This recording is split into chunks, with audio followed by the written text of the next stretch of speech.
Bonjour à tous, bienvenue dans cette troisième séance HTML. Aujourd'hui, vous êtes dans la première partie de tout ce qui est concerné au formatage de texte sur vos pages web. Alors, dans cette première partie, nous allons voir des balises standards très simples et surtout qu'on va les utiliser régulièrement. Et dans la deuxième partie, vous allez trouver des balises moins utilisées, on va dire un peu moins courantes.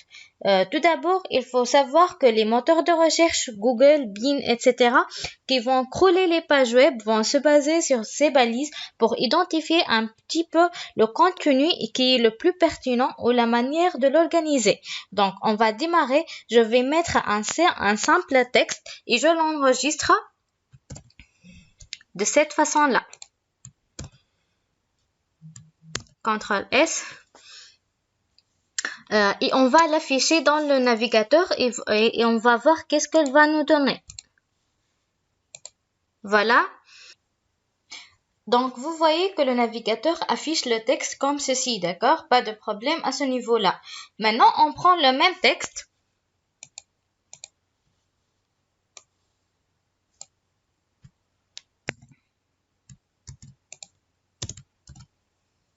Et on va voir qu'est-ce qu'il va nous donner de nouveau. On l'enregistre. J'actualise. Donc, vous voyez ici, tout est mis à la suite, tout simplement parce qu'on a lui demandé d'afficher le texte tel qu'il est. Donc, il n'en prend pas en compte les espaces, les retours à la ligne, les tabulations, etc. Donc, pour cela, on va utiliser une première balise qui est évidemment la plus utilisée. C'est la balise de paragraphe qui s'appelle P, tout simplement. Donc, on va mettre la balise P au début et à la fin de chaque paragraphe.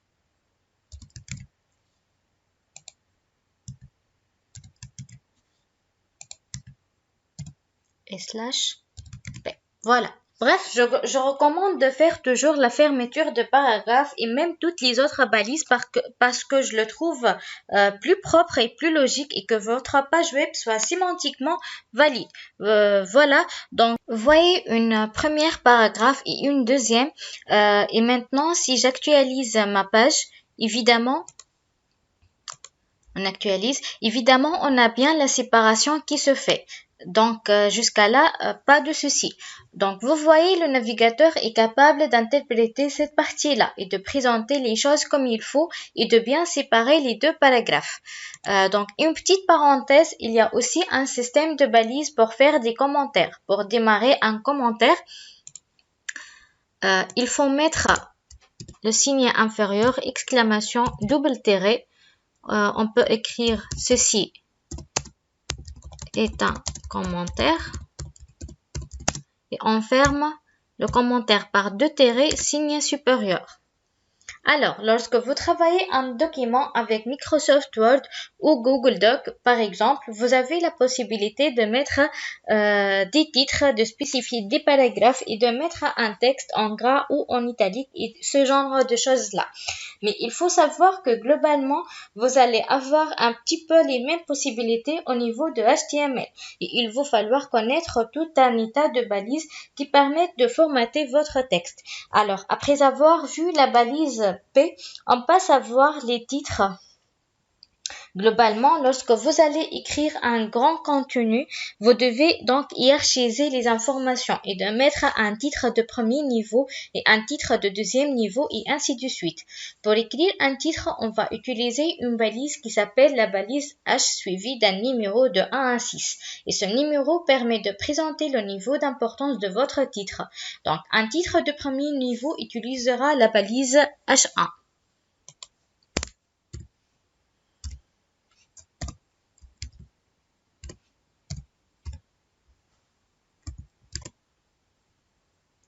On va mettre un titre, par exemple, mon titre en premier niveau.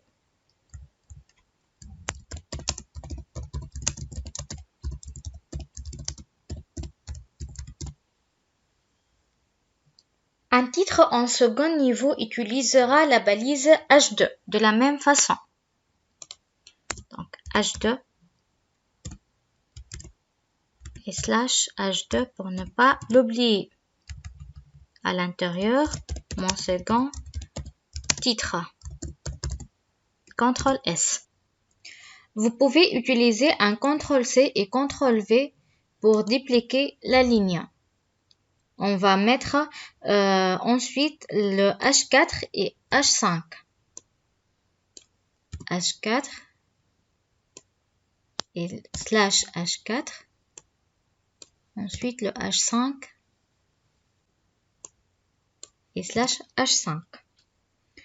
Je sauvegarde ici, je réactualise ma page.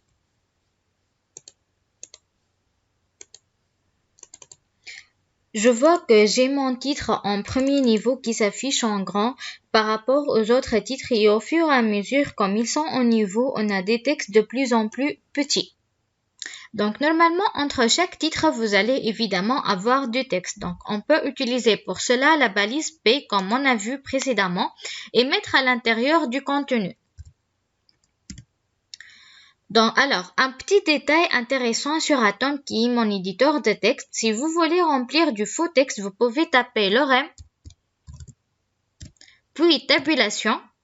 Ça vous mieux automatiquement une phrase. C'est ce qu'on appelle lorem ipsum. C'est du faux texte qui vous permet comme ça d'avoir rapidement une ligne de texte. Donc, on peut ajouter plusieurs phrases, même pour les autres titres.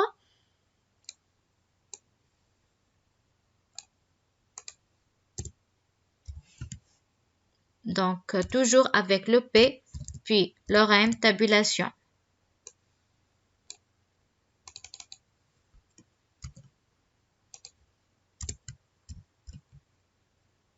Donc, on peut même utiliser le CTRL-C et le CTRL-V pour copier le texte. Voilà, donc ici, il faut respecter une certaine logique, ce que vous devez écrire. Et l'emplacement des balises correspond à la logique de votre document. Il faut éviter de mettre juste des balises H1, H2, H3, juste pour mettre un texte en gros. Non, il faut vraiment qu'elles représentent la logique de votre document. Donc, si je sauvegarde tout ça et que je réactualise ma page, voilà, donc ça donne quelque chose qui ressemble à ça et en termes de lecture, c'est beaucoup plus simple à un utilisateur de comprendre les choses. Donc voilà comment vous formatez vos textes. Donc, H1, H2 jusqu'à H6 pour les titres et P pour les paragraphes. Maintenant, vous avez besoin peut-être de mettre en phase sur certains termes. Par exemple, vous dites que ici, lorem ipsum, vous aimeriez la voir en gras. Donc, pour le formatage de texte, vous avez plusieurs petits éléments à connaître. Alors, le premier élément, c'est l'élément strong. Vous allez prendre votre texte et l'entourer par la balise strong.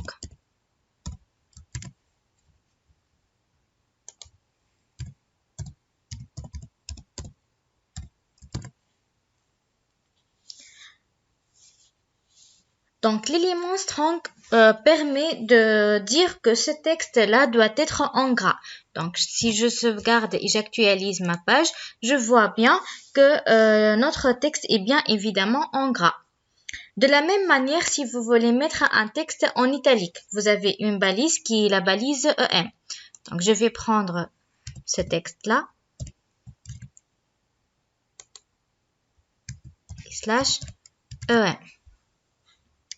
Cette balise permet de modifier votre texte et le mettre en italique. Donc, je sauvegarde une autre fois et j'actualise ma page.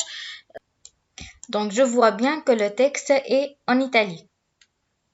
Alors, d'ailleurs, ces éléments-là, vous allez aussi les trouver sur d'autres formes dans des anciennes versions de HTML. Vous avez 3 balises qui étaient utilisées avant. Alors, je vais écrire un texte P.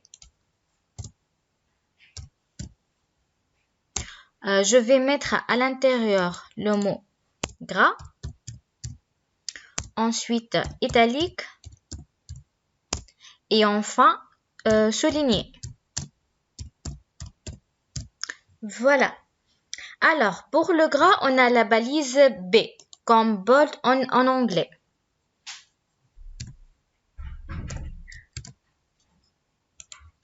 B et slash B. Pour l'italique, je vais mettre la balise I, comme italique.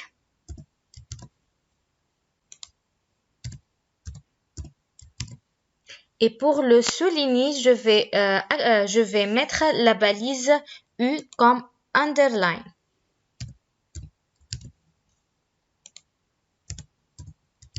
Voilà.